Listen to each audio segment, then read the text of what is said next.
Hi friends, today plum cake எப்படி பண்ணுறதுன்னு பார்க்கலாம். ஒரு ஈரமில்லாத பவுல் எடுத்துக்கிட்டு அதில் 2 கப் நமக்கு பிடிச்ச நட்ஸு அண்ட் ட்ரை ஃப்ரூட்ஸ் எடுத்துக்கலாம்.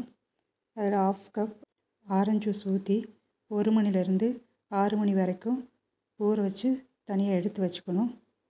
அதுக்கப்புறம் ஒரு ஈரமில்லாத பவுல் எடுத்துக்கிட்டு அதில் 3/4 கப்பு மாவும் 1/2 teaspoon baking powder 1 pinch baking soda எடுத்துக்கிட்டு அதை 3 டைம் சளிச்சு நல்லா சேவ் பண்ணி எடுத்துக்கணும்.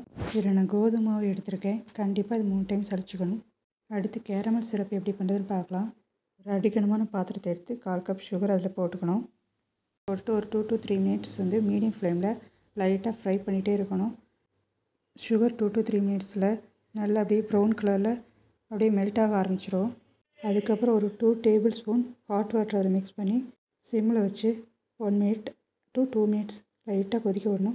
கேரமல் சிரப் ரெடி பண்ணதுக்கப்புறம் ஒரு மிக்ஸி ஜார் எடுத்துக்கிட்டு அதில் 2 டேபிள் ஸ்பூன் சுகர், 2 கிராம்பு, 2 பட்டை, 2 ஏலக்காய் எடுத்து நல்லா கிரைண்ட் பண்ணி எடுத்துக்கணும். அதை சூடாக இருக்க கேரமல் சிரப்பில் போட்டு நல்லா மிக்ஸ் பண்ணி விடணும். அந்த சுகர் கிராம்பு எல்லாம் நல்லா மிக்ஸ் ஆகிற மாதிரி கிளறி விட்டு அப்படியே தனியாக எடுத்து வச்சுக்கணும். அதுக்கப்புறம் நான் இந்த கேக்கில் சுகர் யூஸ் பண்ணல, அதுக்கு பதிலாக வெல்லம் யூஸ் பண்ணியிருக்கேன். ஒரு 1/2 கப் எடுத்து அதை மிக்சியில் போட்டு நல்லா பொடியாக பண்ணிக்கணும். வெல்லத்தை தனியாக பொடி பண்ணி எடுத்து வச்சதுக்கப்புறம் ஒரு ஈரமில்லாத பவுலில் 2 முட்டை கூட 1 pinch salt, 1/2 teaspoon vanilla essence சேர்த்து பீட்டர் எடுத்து 1 ஸ்பீடில் நல்லா பீட் பண்ணி எடுக்கணும். அதுக்கப்புறம் பொடி பண்ண வெல்லத்தை கொஞ்சம் கொஞ்சமாக போட்டு நல்லா பீட் பண்ணி நுர பொங்குற அளவுக்கு முட்டையை நல்லா பீட் பண்ணி எடுக்கணும். வெல்லத்தை ஒரே டைமில் போடக்கூடாது. ஒவ்வொரு டீஸ்பூனாவோ அல்லது கொஞ்சம் கொஞ்சமாக ஒரு 3 to 4 டைம்ஸ் அதில் எக்கில் போட்டு கொஞ்சம் கொஞ்சமாக பீட் பண்ணால் தான் முட்டை நல்லா பொங்கி வரும். இல்லைன்னா ஒரே டைமில் மிக்ஸ் பண்ணோம்னா இந்த சுகரு முட்டையோட நல்லா மிக்ஸ் ஆகாமல் முட்டையும் நல்லா பொங்கி வராமல் தண்ணி ஆட்டமே இருக்கும். அதனால் முடிஞ்ச வரையும் முட்டையும் வெல்லத்தையும் நல்லா பீட் பண்ணி எடுக்கணும். ஒரு 5 to 6 மினிட்டாவது நல்லா பீட் பண்ணி எடுத்தால் தான் முட்டையும் வெல்லமும் கலந்து நல்லா சாஃப்டாக முட்டை பொங்கி வரும்.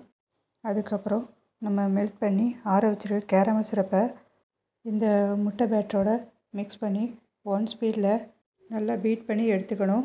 அதுக்கப்புறமா ஒரு 1/4 கப்பு வாசனை இல்லாத எண்ணெயை அந்த முட்டை பேட்டரோட ஊற்றி 1 ஸ்பீடில் நல்லா பீட் பண்ணி எடுத்துக்கணும். இந்த பேட்டரு கூட 1/2 டீஸ்பூன் ஆரஞ்சு பழத்தோலை துருவி போட்டுக்கணும்.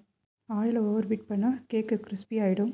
அதுக்கப்புறம் நம்ம ஆரஞ்சு ஜூஸில் சோக் பண்ணி வச்சுருக்க ட்ரை ஃப்ரூட்ஸ் நட்ஸை ஆரஞ்சு ஜூஸ்லேருந்து செப்ரேட் பண்ணி எடுத்து அது கூட 2 டேபிள் ஸ்பூன் மைதா மிக்ஸ் பண்ணி எடுத்துக்கணும். அதுக்கப்புறம் எக் பேட்டர் எடுத்துக்கிட்டு அதில் நம்ம சளிச்சு வச்சுருக்க மாவை ஒரு 3 பேட்சஸாக கொஞ்சம் கொஞ்சமாக போட்டு நல்லா மிக்ஸ் பண்ணி எடுக்கணும். ஓவர் மிக்ஸ் பண்ணக்கூடாது. கட் அண்ட் ஃபோல்டர் மெத்தடில் கொஞ்சம் கொஞ்சமாக நல்லா மிக்ஸ் பண்ணி எடுக்கணும். சப்போஸ் நம்ம ஓவர் மிக்ஸ் பண்ணிட்டோம்னா அந்த முட்டை பொங்கி வந்திருக்கிறது மாவோட மிக்ஸ் ஆகி அப்படியே அமுங்கி போயிடும். ஸோ முடிஞ்ச வரையும் முட்டையில் மாவை ஸ்லோவாகவே மிக்ஸ் பண்ணுங்கள். ரொம்ப ஃபாஸ்ட்டாக மிக்ஸ் பண்ணிடாதீங்க.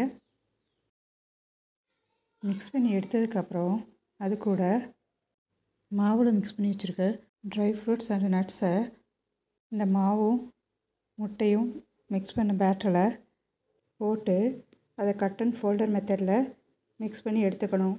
நம்ம முட்டையும் மாவையும் எப்படி மிக்ஸ் பண்ணுவோம் அதே மாதிரி தான் ட்ரை ஃப்ரூட்ஸையும் நட்ஸையும் ஜென்டிலாக மிக்ஸ் பண்ணணும். சப்போஸ் நம்ம ரொம்ப ஃபாஸ்ட்டாக மிக்ஸ் பண்ணோம்னா அந்த நட்ஸ் அப்படியே அடியில் போக ஆரம்பிச்சிடும். நம்ம பேக் பண்ணி எடுத்து பார்த்தோம்னா அந்த கேக்கில் நட்ஸு ஃப்ரூட்ஸ் எல்லாம் கீழே போய் அடியில் தங்கிடும். ஸோ ரொம்ப மிக்ஸ் பண்ண வேண்டாம். மிக்ஸ் பண்ணதுக்கப்புறம் அதை ஆயில் க்ரீஸ் பண்ண டின்னில் நம்ம ஊற்றி எடுத்துக்கலாம். அதுக்கு மேலே டெக்கரேஷனுக்காக நான் செர்ரி பழத்தை கொஞ்சம் கொஞ்சமாக கட் பண்ணி நட்ஸையும் மிக்ஸ் பண்ணி எடுத்திருக்கேன். அந்த டின்னை ஒரே ஒரு டைம் டேப் பண்ணி எடுத்துக்கலாம்.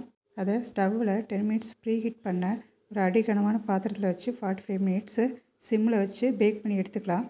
அதுக்கப்புறம் ஒரு 45 மினிட்ஸ் கழித்து அது வெந்துருச்சான ஒரு ஸ்டிக்கை வச்சு உள்ளே இன்சர்ட் பண்ணி பார்க்கணும். வெந்துருச்சுன்னா எடுத்து வச்சு கூல் டவுன் பண்ணி பட்டர் பேப்பர்லாம் ரிமூவ் பண்ணிவிட்டு கட் பண்ணி சர்வ் பண்ணலாம். ப்ளம் கேக் எப்பொழுதுமே 1 டேக்கு முன்னாடியே செஞ்சு செகண்ட் டே கட் பண்ணி சாப்பிடும்போது தான் அது நல்ல டேஸ்ட்டாக இருக்கும். ஸோ மேக்ஸிமம் நாளே செஞ்சு ஒரு பட்டர் பேப்பர் வச்சு ஃபுல்லாக கேக்கை கவர் பண்ணிவிட்டு ஒரு பாத்திரத்தை வச்சு மூடி வச்சுருங்க. மறுநாள் அதை கட் பண்ணி சாப்பிட்டு பாருங்கள். ப்ளம் கேக் ரொம்ப டேஸ்ட்டாக இருக்கும். ஹெல்த்தியாகவும் இருக்கும் இந்த வீட் ப்ளம் கேக்கு. வெல்லம் யூஸ் பண்ணுறதுனால இன்னுமே கொஞ்சம் நல்ல டேஸ்ட் அதிகமாகவே இருக்கும். உங்களுக்கு இந்த வீடியோ பிடிச்சிருந்துச்சுன்னா லைக் பண்ணுங்கள், சப்ஸ்கிரைப் பண்ணுங்கள், ஷேர் பண்ணுங்கள்.